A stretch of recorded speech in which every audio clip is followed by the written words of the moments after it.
नमस्कार दोस्तों, आपका हमारे चैनल पर फिर से स्वागत है। जगन्नाथपुरी में भगवान श्री कृष्ण का एक मंदिर है जिसे साक्षी गोपाल के नाम से जाना जाता है। आइए जानते हैं कि कैसे भगवान अपने भक्त की गवाही देने के लिए स्वयं चलकर आ गए। एक बार दो ब्राह्मण दक्षिण भारत के विजयनगर से वृंदावन की यात्रा पर निकले। उन दोनों में से एक ब्राह्मण वृद्ध लेकिन धनी था, जबकि दूसरा जवान लेकिन निर्धन था। यात्रा काफी लंबी और कठिन थी, जिस कारण उन दोनों यात्रियों को यात्रा करने में कई कष्टों का सामना करना पड़ा। यात्रा की समाप्ति पर वृद्ध व्यक्ति उस नवयुवक का अत्यंत कृतज्ञ हो गया था, क्योंकि उसने यात्रा के दौरान वृद्ध व्यक्ति की बहुत सहायता की थी। वृंदावन पहुंचकर उस वृद्ध व्यक्ति ने कहा, हे नवयुवक, तुमने मेरी अत्यधिक सेवा की है।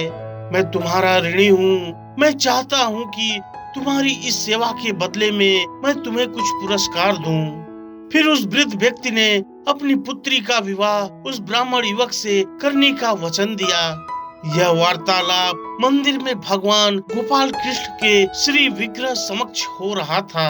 उस युवक ने विवाह करने की हामी भर दी और फिर कुछ दिन तक वृंदावन रहने के बाद दोनों घर लौट आए। वृद्ध व्यक्ति ने सारी बातें घर पर आकर बताई कि उसने अपनी बेटी का विवाह एक निर्धन ब्राह्मण से तय कर दिया है, पर पत्नी को यह सब मंजूर नहीं था। उसकी पत्नी ने कहा, यदि आप मेरी पुत्री का विवाह उस निर्धन युवक से करेंगे तो मैं आत्महत्या कर लूंगी। यह सुनकर वो चिंतित हो गया।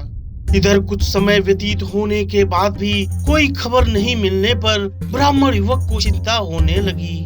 अतः वह स्वयं उस वृद्ध पुरुष के घर गया और उसको उसका वचन याद करवाया। इस पर वह वृद्ध पुरुष मौन रहा। उसे डर था कि अगर वह अपनी बेटी का विवाह इस युवक से करवाता है तो उसकी पत्नी अपनी जान दे देगी। तभी वृद्ध पुरुष के बेटे ने उस ब्राह्मण युवक को यह कहकर घर से निकालने लगा कि तुम झूठ बोल रहे हो और तुम मेरे पिता को लूटने के लिए आए हो। यह सुन ब्राह्मण युवक ने कहा कि यह सारे वचन तुम्हारे पिताजी ने श्री विग्रह के सामने दिए थे।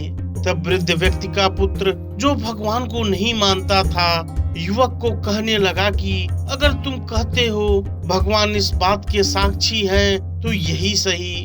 अगर भगवान प्रकट होकर यह गवाही दें कि मेरे पिता ने वचन दिया है, तो तुम मेरी बहन के साथ विवाह कर सकते हो। यह सुन युवक ने पूरे विश्वास से कहा, मैं भगवान श्री कृष्ण से कहूँगा कि वे साक्षी के रूप में आए और गवाही दें। उसे भगवान श्री कृष्ण पर पूरा विश्वास था कि भगवान श्री कृष्ण उसके लिए वृंदावन से जरूर आएंगे।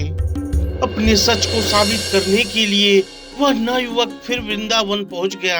यहाँ पहुंचकर उसने भगवान गोपाल जी से अपनी पूरी दर्द कहानी सुनाई तथा हाथ जोड़कर विनती की कि अब आप ही मेरे साथ जाकर गवाही दे सकते हैं। उस लड़के के दृढ़ विश्वास को देखकर गोपाल जी बहुत प्रसन्न हुए तथा उसके साक्षी यानी कि गवाह बनने के लिए तैयार हो गए।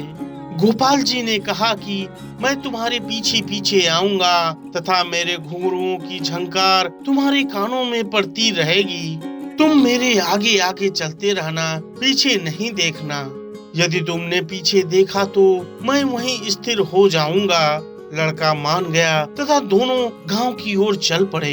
युवक के गांव से थोड़ी दूर पहले रेतीला रास्ता था। जैसे ही रेतीला रास्ता शुरू हुआ, घुंघरुओं की आवाज बंद हो गई। घबराकर वह युवक पीछे की ओर देखने लगा। उसके पीछे देखते ही गोपाल जी स्थिर हो गए। अपने साक्षी की स्थिरता को देखकर वह लड़का परेशान हो गया, पर भगवान जी ने उस लड़के को कहा कि तुम परेशान न हो, बल्कि गांव जाकर उस धनवान ब्राह्मण के परिवार को यहाँ ले आओ। वह गरीब लड़का गया और उस धनवान ब्राह्मण के परिवार को वहाँ ले आया। सबकी आने पर गोपाल जी ने वह सारी बात दोहरा दी जो धनवान ब्राह्मण ने उस गरीब लड़के से उनकी उपस्थिति में की थी और स्वयं मूर्ति के रूप में परिवर्तित हो गए। भगवान गोपाल जी के साक्षी बनने से उस गरीब लड़के का विवाह उस ब्राह्मण की लड़की के साथ हो गया। इस प्रकार साक्षी देने आने के कारण यहाँ गोपाल जी का नाम साक्षी गोपाल पड़ गया। आज के लिए बस इतना ही। यह अध्याय आपको कैसा लगा हमें हमारे कमेंट बॉक्स में जरूर बताइए। आप इस वीडियो को फेसबुक पर देख रहे हैं तो पेज लाइक करिए और यूट्यूब पर देख रहे हैं तो चैनल को सब्सक्राइब करिए और अपने दोस्तों के साथ शेयर करिए। और आप हमसे इंस्टाग्राम पर भी जुड़ सकते हैं, लिंक डिस्क्रिप्शन में दिया हुआ है।